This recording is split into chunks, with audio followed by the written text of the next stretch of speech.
Good morning. অনেক দিনের পর পাবদা মাছের রেসিপি নিয়ে চলে এসেছি। সর্ষে বাটা পাবদা মাছ দিয়ে করব। তো অনেকে আমাকে জিজ্ঞাসা করে যে দিদিভাই কী করে করছো, আমাদেরগুলো তিতেও হয়ে যায়। তো এই কারণে একটা কথা বলবো, তিতো হয় কারণ আছে। কারণ কি, সর্ষেটা বেটে আধ ঘন্টা ছেড়ে দেবে, তারপর ছেঁকে নেবে, দেখবে তিতো হবে না। তো দেখুন, পাবদা মাছ, 3টে কাঁচা লঙ্কা, একটু টমেটো আমি এর সঙ্গে পেস্ট করে নেবো। এতটা সর্ষে নেবো না, বেটে নিচ্ছি, মিক্সিতে কম হয়ে যাবে বলে। তো হাফটা নেবো, হাফটা রেখে দেবো, অন্য কিছু তরকারিতে ব্যবহার করবো। তো চলো দেখানো যাক।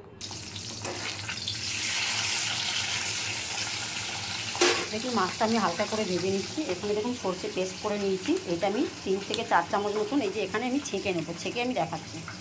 গাছ দেখুন, মাছ ভাজা হয়ে গেছে, কালো জিরে ফোড়ন দিলাম। এই যে মাছটাকে পুরো হালকা করে ভেজে নিয়েছি, কালো জিরে ফোড়নটা হয়ে গেছে। এবার সর্ষে বেটে ছেঁকে জলটা দিয়ে দিলাম।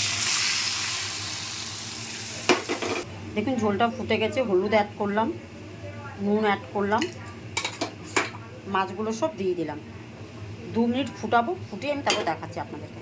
সো গাইস, আমার সর্ষে বাটা ঝোলটা হয়ে গেছে, বাট সত্যি বলছি, উফ, এত ভালো টেস্টি হয়েছে, মানে আমি বুঝতে পারছি না। তো চলো গাইস, এটা কমপ্লিট করা যাক। Good morning. তো আজকে আমি একটা ট্যাংরা মাছের রেসিপি নিয়ে চলে এসেছি। পেঁয়াজ কলি আলু দিয়ে বানাবো। কেমন করে বানাবো সেটা আমি আপনাদের সামনে তুলে ধরবো। তো দেখুন, আন্টি কিন্তু পিছন থেকে ধাক্কা দিয়ে দিল। সো গাইস দেখুন, আমি মাছের জন্য সব সবজি এখানে পেঁয়াজ কলি আলু কেটে নিয়েছি। আলুটা 4 টুকরো করেছি, তাহলে ট্যাংরা মাছের সঙ্গে ভালো সিদ্ধ হয়ে যাবে। এখানে মশলা দেখুন কী কী নিয়েছি। 1.5 টমেটো স্লাইস স্লাইস করে কেটে নিয়েছি, নুন, লঙ্কার গুঁড়ো, হলুদ গুঁড়ো আর রসুন বাটা। রসুন বাটাটা কিন্তু মেন ইম্পর্টেন্ট, যেটার জন্য মাছটা খুব ভালো টেস্টি হয়। ফোড়ন দেবো রাঁধুনি। জাস্ট একবার দেখুন আর একবার ট্রাই করে দেখুন, খেতে কিন্তু অসাধারণ হয়। তো চলো বাকিটা দেখাচ্ছি। দেখুন, মাছটা আমার ভাজা হয়ে গেছে, 4 পিস ট্যাংরা মাছ। দেখেছেন এবার? দেখুন, রাঁধুনি ফোড়ন দিলাম। এই মশলাটা পুরো অ্যাড করব, একটু কম আঁচ করে দিলাম।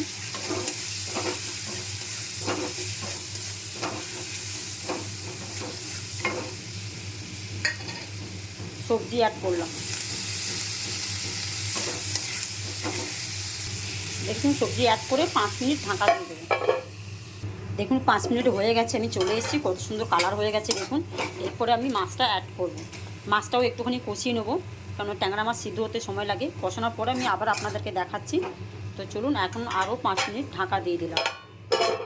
দেখুন 5 মিনিট হয়ে গেছে, দেখেছেন দারুণ কষানো ভাব হয়ে গেছে, পুরো কষিয়ে নিলাম। এবার জল দিয়ে দেবো পরিমাণ মতন, এখানে একটু সিদ্ধ হবে, বয়স্ক মানুষরা খাবে, বুঝতেই পারছেন।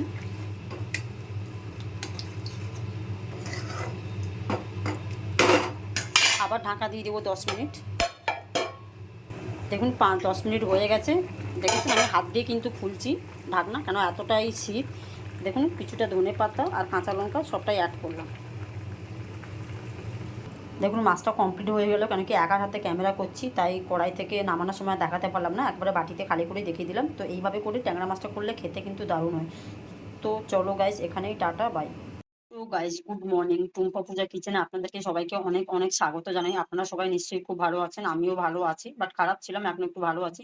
তো আজকে আমি নিরামিষ বাঁধাকপি রেসিপি নিয়ে চলে এসেছি। নিরামিষ ঠিক বলবো না, বাট মাছের মাথা ব্যথা কিচ্ছু নেই, উইদাউট পেঁয়াজ কুচি আর রসুন কুচি দিয়ে বানাবো। তো কেমন করে বানাবো সেটা আমি আপনাদের সঙ্গে শেয়ার করবো।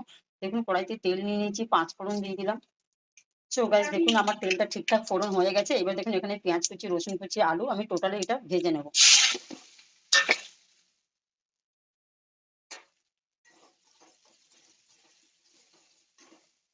তো গাইস দেখুন, আমার পেঁয়াজ আলু রসুন কুচি ভাজা হয়ে গেছে। এবার আমি এখানে টমেটো হাফ, বাঁধাকপি মটরশুঁটি কেটে রেখেছি, এটা আমি অ্যাড করলাম।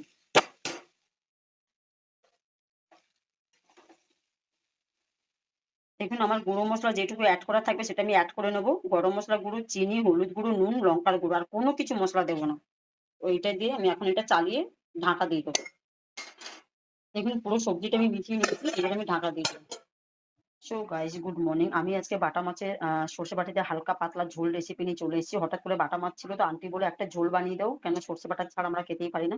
তো দেখুন, নুন হলুদটা পুরো মাখিয়ে নিয়েছি বাটা মাছটা। ভালো করে এটা হালকা ভেজে নেবো। আগের দিন একটু সর্ষে বাটা ছিল, এটাকে জল করে ছেঁকে নেবো, দিয়ে দেখাচ্ছি। সো গাইস দেখুন, সর্ষে বাটা জলটাকে আমি ছেঁকে নিয়েছি, এখানে একটুখানি হলুদ দিয়ে দিলাম, আর আমার যতটা পরিমাণ নুন লাগবে নুনটাও দিয়ে দিলাম। দেখুন, মাছটা ভাজা হয়ে গেছে, কালো জিরে ফোড়ন দিলাম।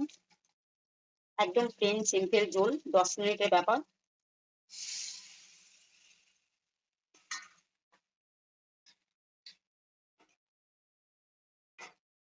দেখুন ধনে পাতা আর কাঁচা লঙ্কা অ্যাড করবো। এই যে আমার মাছটা কমপ্লিট হয়ে গেছে। সর্ষে বাটা দিয়ে পাতলা মাছের ঝোল দারুণ খেতে হয় গাইস, দেখেছেন একদম পাতলা। সো গাইস দেখুন মাছের ঝোল কমপ্লিট হয়ে গেছে। এখন আমি খালি করে দেখাচ্ছি। দেখুন মাছের ঝোল কমপ্লিট হয়ে গেছে। আমি উপর থেকে একটা স্টাইল করলাম, একটু টমেটো পাতলা করে কেটে উপর থেকে ছড়িয়ে দিলাম। এটা আমি ঢাকা দিয়ে দেবো আর খাবার সময় একটুখানি দেখবেন কত টেস্টি হবে আর কত ভালো লাগে খেতে। তো চলো গাইস এখানেই টাটা।